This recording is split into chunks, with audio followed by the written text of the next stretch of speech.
En France, j'ai essayé de faire d'abord une négociation collective, c'était nouveau en France à l'époque, avec l'État, et ensuite de transposer dans une loi ce que les partenaires sociaux avaient trouvé en y ajoutant un tigre dans le moteur, c'est-à-dire une taxe qui est actuellement de 1,6%. Donc c'est un système différent. Quelles étaient les motivations à l'époque en France? Elles ne valent pas pour tous les pays, donc vous n'y retrouverez pas toujours les problèmes espagnols. Mais il faut les rappeler quand même, parce qu'on les retrouve dans ce que vous faites ici et aussi dans les motivations de Madame la ministre. En 1971, donc, après les événements de 1968 en France et les révoltes étudiantes dans le monde entier, il s'agissait, premièrement, de permettre à chaque homme et à chaque femme de faire face aux changements qui se produisent dans sa vie professionnelle. Deuxièmement, de lutter contre l'inégalité des chances. Troisièmement, d'intégrer, dès cette époque, on avait l'idée d'intégrer cette politique de formation continue dans une politique de l'éducation tout au long de la vie. Formule peu usitée à l'époque. Et quatrièmement, et ça c'est purement French cooking, c'est de la cuisine française, stimuler le système de l'éducation nationale. En disant au système de l'éducation nationale chargé de l'éducation première, vous avez un rôle à jouer dans la formation permanente. Et on disait aux professeurs, si vous acceptez d'entrer dans le cycle de la formation permanente, vous ne serez plus un professeur d'un côté, un adolescent de l'autre. Vous avez un professeur et un adulte en face de vous, et le rapport pédagogique et le lien personnel changent. Il faut vous y habituer, ne serait-ce que pour comprendre la psychologie des générations qui viennent. Voilà quels étaient les objectifs. Mais les objectifs ou les finalités. Donc cette politique de formation permanente, on lui demandait beaucoup. Tout d'abord l'insertion des jeunes, les fameux décrocheurs, ceux qui sortent de l'école sans diplôme, ceux qui sortent de l'école sans qualification. C'est donc le problème croissant des décrocheurs, de bien d'autres. Et aussi, tous ces jeunes, vous en connaissez. J'avais fait faire une étude en 69-70, avant de faire cette loi, et on avait pris des jeunes qui avaient entre 16 et 18 ans, on leur a demandé « Qu'est-ce que vous voulez faire ?» Bon, en une minute, je vais caricaturer, excusez-moi. Les jeunes filles voulaient être coiffeuses ou stewardess dans l'aviation. Les garçons voulaient être pilotes d'avion. Mais dès qu'ils avaient fait leur service militaire et rencontré des copains au service militaire, ils avaient des idées plus larges, car ils avaient rencontré des gens qui avaient un métier et qui leur expliquaient le métier. C'est tout le problème complexe de l'orientation. Et parce que l'orientation ne peut pas être faite uniquement par des spécialistes. Elle est aussi une affaire de sociabilité, de vivre dans la société et de rencontrer des gens. Donc l'insertion des jeunes a toujours été un des objectifs de la formation permanente. Deuxièmement, il y a la conversion d'activité. Ça, c'est simple. Vous devez changer d'activité, soit dans l'entreprise, soit dans une autre entreprise. Troisièmement, l'entretien et le perfectionnement des connaissances. C'est l'action qui a été le plus développée dans tous les pays. On a senti ce besoin dans les entreprises de renouveler les connaissances et les compétences, de les adapter. Et le quatrième objectif, c'était la promotion professionnelle, qui en France a beaucoup baissé, parce que d'un côté, la durée de la scolarité a augmenté, donc beaucoup arrivent à Bac+, et de l'autre côté, les écoles chargées de la formation professionnelle ont vu leur rôle un peu délaissé ou négligé. Mais aujourd'hui, on retrouve cela avec tous les secteurs de formation qui essaient de faire passer un jeune ou une jeune d'un niveau de qualification à un autre.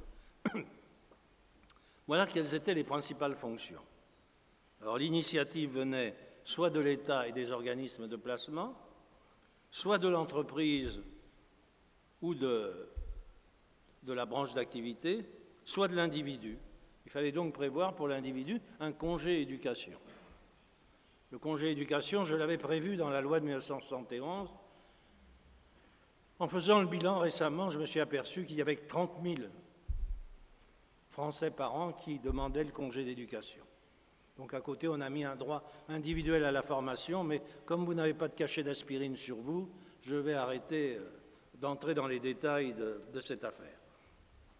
Quelle est l'évolution générale en France et ailleurs?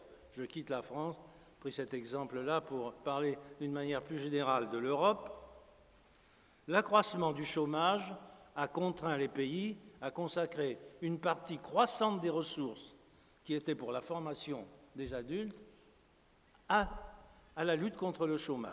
Et même dans les pays que l'on cite en exemple, en Suède, par exemple, on a été obligé de ralentir l'effort financier pour les autres fonctions à la fin de se concentrer davantage sur la lutte contre le chômage. Deuxièmement, l'inégalité d'accès à la formation continue demeure.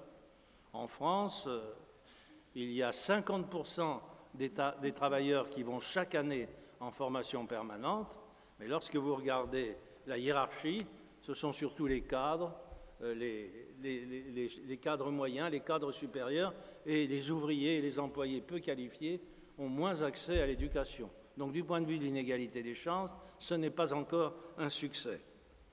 Et enfin, le système éducatif s'est plus ou moins intéressé à ça. Pour la France, disons, même si je parle hors de France, qu'il s'y est pas assez intéressé. Mais enfin, il y a eu quand même ce dialogue entre l'enseignant et l'enseigné qui a un peu progressé.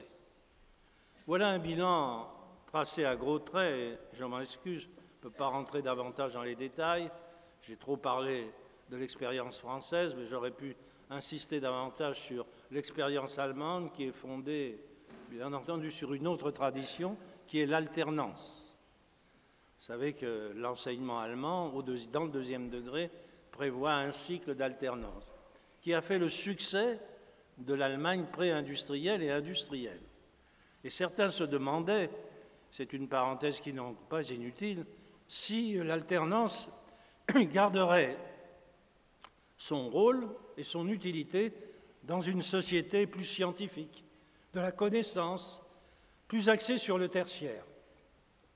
Eh bien, l'expérience de ces 15 dernières années montre que l'alternance à l'allemande continue à exercer des bienfaits à la fois sur la compétitivité de l'économie allemande et aussi sur la possibilité offerte aux individus. C'est pourquoi l'alternance reste un élément clé. Ce n'est pas l'apprentissage traditionnel, le pauvre apprentissage d'avant. C'est quelque chose de plus important qu'il faut avoir en tête. Comment faire la synthèse, car c'est ça qui est cherché actuellement, entre l'éducation première et la formation permanente? Vous avez appelé ça « lifelong learning ». Je ne veux pas vous faire de querelle, mais moi je préfère « lifelong education ». Parce que le learning comprend un peu trop de professionnels et pas assez de non-professionnels. Mais enfin, c'est une querelle de détail que j'ai menée lorsque j'étais à la Commission européenne, mais qui a quand même son importance. Mais en disant ça, je veux revenir sur ce qui a été dit par le président de la région, c'est que, et ce qu'a dit Madame la ministre, investir dans l'éducation, c'est un investissement dont le rendement est supérieur à celui d'autres investissements. Des calculs ont été faits, bien sûr ces calculs ont pris comme output le revenu des gens au travail, mais enfin on arrive à des rendements selon les pays de 11 à 15%. Donc lorsque nos gouvernements font des arbitrages pour ou contre l'éducation, il ne faut jamais oublier ça. Le rendement de l'investissement dans l'éducation demeure, malgré le chômage, extrêmement important dans tous les pays. Ceci pour dire que l'éducation tout au long de la vie garde une justification économique forte, surtout dans cette union économique et monétaire où, faute d'un gouvernement économique, la spécialisation s'est accrue entre les pays déjà industrialisés et les pays moyennement industrialisés, lesquels ne pouvaient pas utiliser la dévaluation de leur monnaie pour essayer de s'industrialiser davantage. Je ne veux pas plaider contre l'euro, mais je veux dire simplement qu'il faut avoir cela en tête. Donc la synthèse n'est pas facile à faire, pas simplement entre vie scolaire et vie professionnelle, mais aussi entre vie privée et vie sociale. Et on m'objectera l'extension de la société audiovisuelle. Souvent, des jeunes avec qui je parle ont l'impression que dans la société audiovisuelle, ils apprennent tout, ils savent tout, et que par conséquent, l'école est secondaire. J'y reviendrai sur cela parce que c'est quand même un point très difficile. Quelles peuvent être les passerelles entre l'éducation première et l'éducation des adultes? Tout d'abord, les systèmes d'apprentissage, j'en ai parlé, à tous les niveaux. Appelons-la alternance. Le mot est plus noble. En second lieu, il y a ce que j'avais proposé dans le rapport de l'UNESCO, mais qui n'a pas été retenu. J'étais toujours inquiet par ces jeunes, décrocheurs ou non, qui sortaient de l'école entre 16 et 18 ans, peu armés pour la vie professionnelle. Et donc j'avais proposé qu'on leur donne un chèque éducation.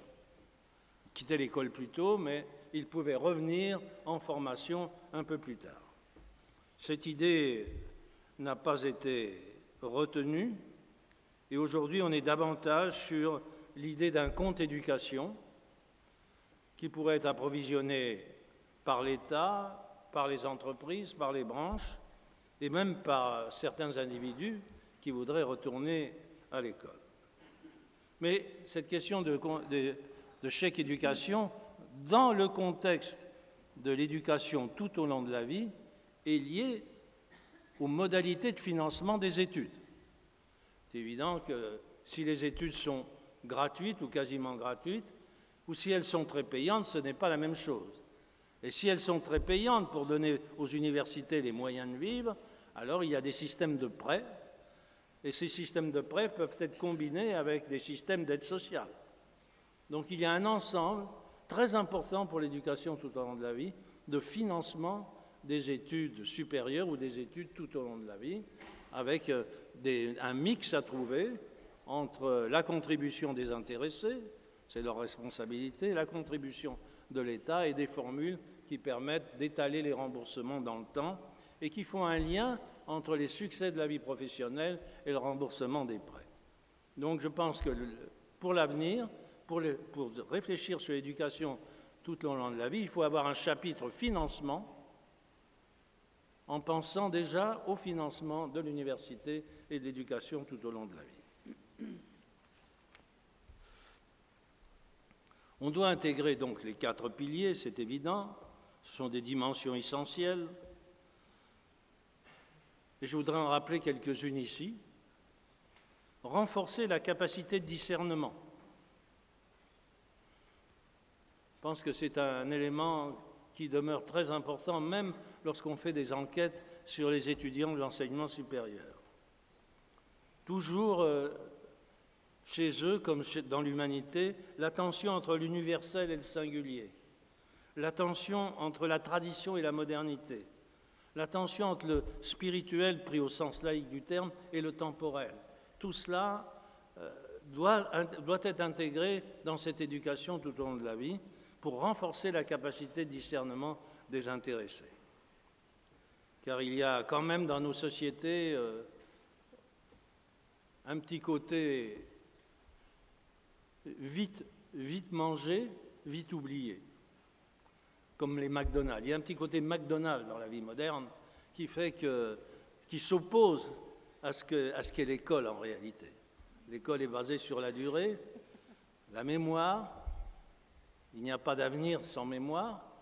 Et par conséquent, ce que je vous dis là, renforcer la capacité de discernement est lié précisément au caractère précipité de la vie moderne qui empêche de prendre du recul et d'avoir ce discernement.